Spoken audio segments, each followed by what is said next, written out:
Welcome back. That was an amazing piece, of course, talking on rape matters. Now, my guest in studio at the moment right now is someone who is a survivor. She is a victorious person, I would say. She has gone through this particular ordeal, but she came out strong and she came up with an organization from this. She is indeed a very strong woman, and I would like to introduce you, of course, to Wangu Kanja, of the founder and executive director of Wangu Kanja Foundation. Thank you so much for making time to be here with us today. Thank you, Christine. Yes, because you are definitely making such a big difference in society. Now, I know a lot of people have heard of your story, but for those people who might not have come across Wangu Kanja, just briefly tell us about your ordeal that, of course, led you to form the Wangu Kanja Foundation. So in 2002, I was employed then working for a taxi company, and in the process of my day-to-day work, we were carjacked, and I was raped at gunpoint, and that ordeal by itself actually changed my life to a point where I couldn't function. I went into depression for 2.5 years, and my family, the society, and the community in general were not able to understand what had happened to me, because most of the time people think rape is just another form of sex. Yeah. It's a sexual relationship, and for me, people need to understand when a person has not consented to sex, it actually takes away your dignity as an individual, because it means you will fall into depression, you will start using alcohol, and that time you don't have anyone to walk with you, because people take it as it's just sex. Then why are you making a big deal out of it? So for me, I had to struggle for a number of years to come into terms with what happened to me, and having no support mechanisms actually made it worse, because our society is set up in such a way that if we can't talk about sex, sexuality, and sexual violence with comfort or in the open. So it's always a conversation where you have it behind closed doors between a man and a woman. So it actually makes it complex. And the fact that it's looked at as a taboo, for me, it does not create a safe environment for someone who has gone through rape to actually just open up and say, this happened to me, and I need people to work with me and not blame me for being raped, because we actually focus too much on the victim, survivor who has been violated than the perpetrator. Having that in mind, we need to shift the blame. I am not to blame, regardless of how I was dressed, where I was at, which company I was keeping. We need to shift the blame to the perpetrator, because for him, it's about it's about consent and also power relations, because people take advantage. If you don't have a way of expressing yourself, you use violence to actually try and dominate or make the other person submit to you. So we need just to create a safe environment for people to know that it's okay to talk about sex, sexuality, and sexual violence, and it's okay to come out and actually share your rape ordeal or any other form of sexual violence, because at the end of the day, if you speak about it, then you're going to be able to access the right services. It took you, of course, quite some time, 2 years, like you've said, to pull out of it. So how were you able to pull out of it to the point where you thought, now actually I'm going to help other people?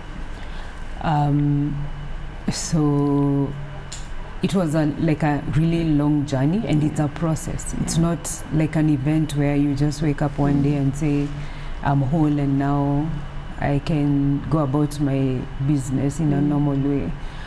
So I struggled for 2.5 years where I used alcohol as a coping mechanism, which I would actually discourage people to do that, either using any alcohol or drugs as a coping mechanism, or most people also turn to becoming promiscuous because you're trying to self-rediscover yourself, but you're doing it in the wrong way.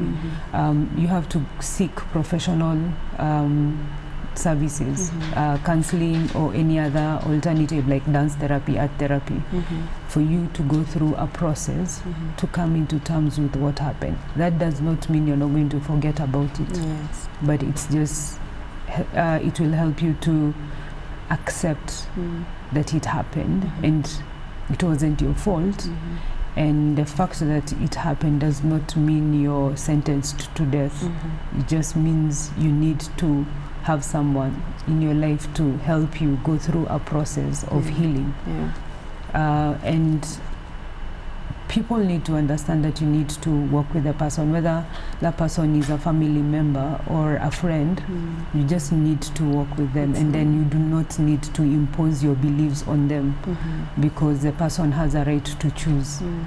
And also they have a right to feel the way they are feeling, because they have been violated. Their dignity has been taken away, and you need to help them take back their dignity, but also take back power, that they have the power to continue living. They have the power to have hope in life.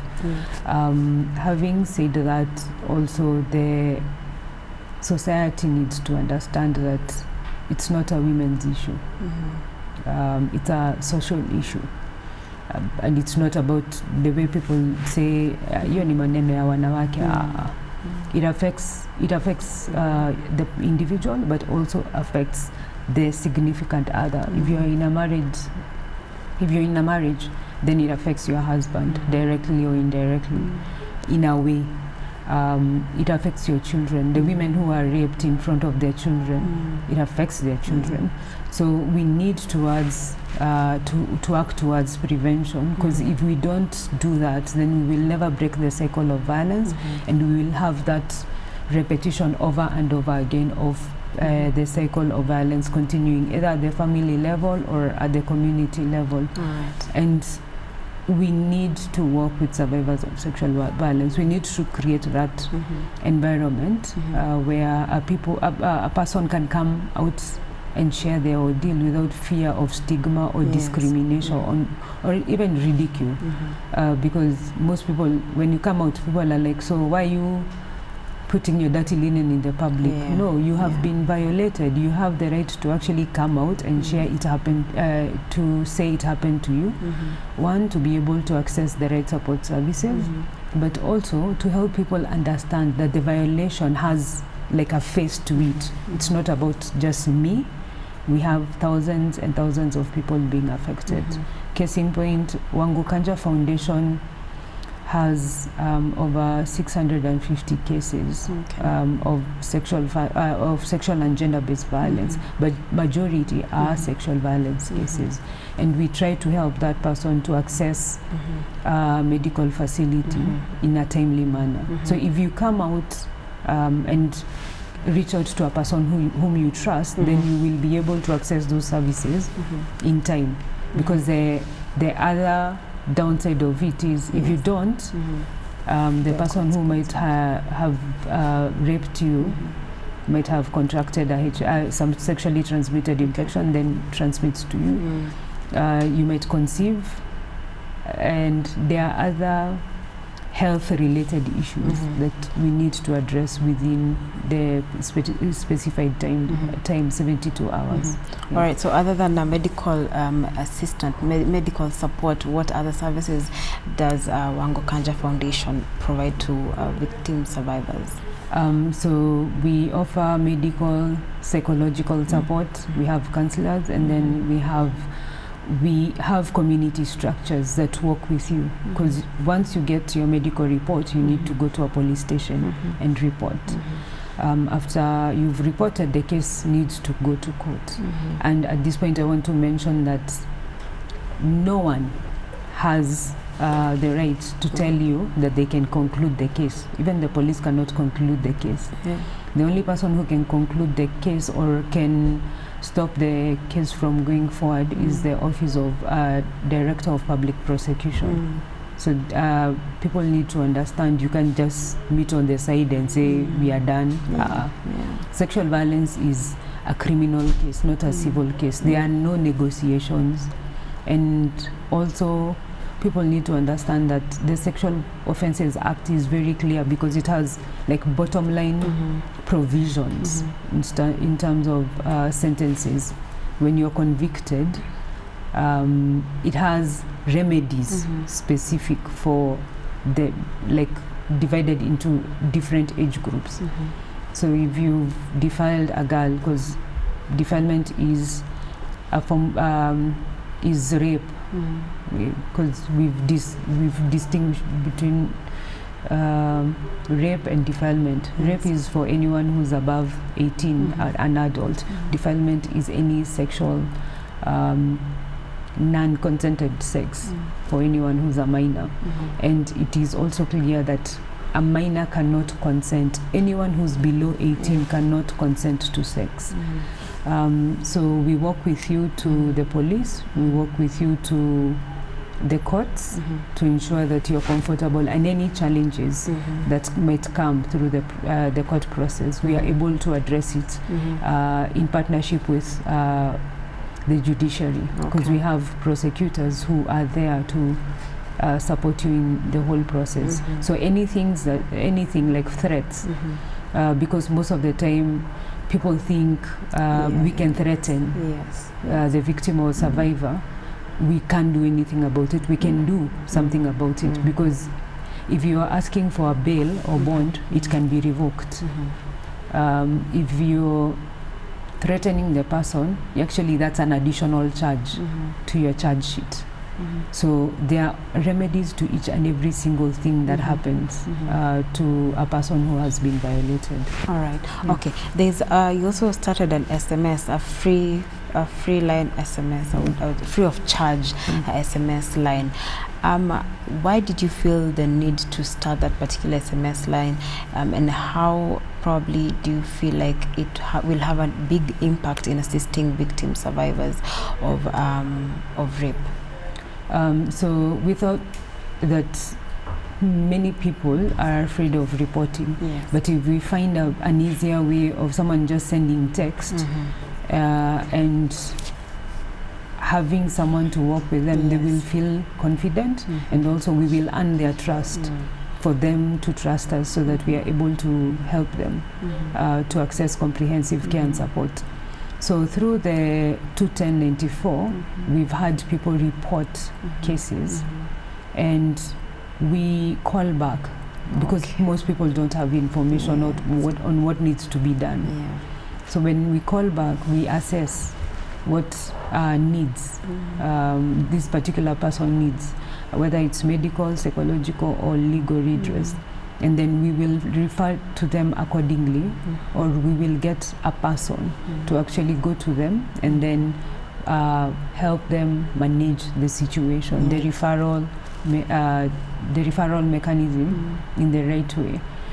Because if you look at the reason why we have less convictions in court, is evidence is destroyed way before even the case gets to the hospital or gets to the police station. So we help them understand that you need to preserve your evidence. You need to, like for the police, they need to maintain the chain of evidence so that it meets the threshold, because the threshold of evidence is very high.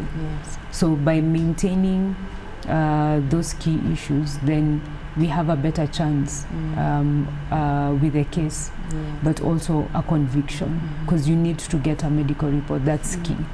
And you need to get yourself to hospital within the first 72 hours for you to get the PEP, the post-exposure prophylaxis, but also to ensure that whatever evidence is on your clothes, undergarments is preserved, so that we can use that in court. And emphasis is on a man or woman can be raped. Yes. A boy or girl can be raped. So it's not a women's issue. It affects everyone, and we do not discriminate. We actually support both men, women, and children. So anyone can feel free to reach out to us through the short code to 1094, so that we are able to help them accordingly. And it does not apply only in Nairobi, because we've received cases outside Nairobi, and we've been able to help them through a survivors movement that we have set up, because we need to amplify the voices of survivors of sexual violence in Kenya. Not only amplify it, but also for them to be heard, for them to be part of the interventions that are being set up, or mechanisms that are set up to support them. So you can't come up with an intervention and you've not included the person who has been affected by the violation in the conversation. All right, thank you so much. So we will take a short break, of course, with one song by the name Unbreakable. But on our last segment, we will get to understand the do's and don'ts, and maybe what more society needs to do that. And of course, both our guests will be joining us. So let's listen into this particular song.